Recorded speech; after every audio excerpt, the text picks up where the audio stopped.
কিয়ামতের সবচাইতে বড় আলামত হচ্ছে দাজ্জাল। এই দাজ্জাল এখন অজানা একটি দ্বীপে বন্দি অবস্থায় আছেন। সে আল্লাহর হুকুমে একদিন মুক্ত হবে। এই দাজ্জাল যখন মুক্ত হবে সে মানুষের মাঝে চলে আসবে। সে পৃথিবীতে 40 দিন অবস্থান করবেন। তার অবস্থানকালীন তার প্রথম দিনটি হবে 1 বৎসরের সমান, এবং তার দ্বিতীয় দিনটি হবে 1 মাসের সমান, এবং তার তৃতীয় দিনটি হবে 1 সপ্তাহের সমান, এবং বাকি দিনগুলো সাধারণ দিনের মতো হবে। সে 40 দিন পৃথিবীতে অবস্থান করার পর অবশেষে তাকে হযরত ঈসা আলাইহিস সালাম তাকে হত্যা করবেন। আর এই দাজ্জাল সম্পর্কে আপনি সব কিছু জানতে চাইলে এই বইটি আপনার জন্য আবশ্যক।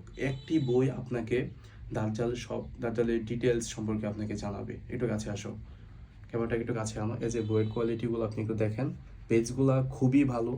আপনি হাতে নিয়ে পড়লে খুবই ভালো লাগবে, এবং কাউকে যদি উপহার দিতে চান এই বইটা একদমই পারফেক্ট। পেজগুলো নিয়ে কোনো সন্দেহ নাই, এটাতে আপনারা ডিসকাউন্টও পেয়ে যাবেন, কোনো সমস্যা নাই। এবং এই বইটা আপনারা অবশ্যই একবার হলেও পড়বেন। ধন্যবাদ।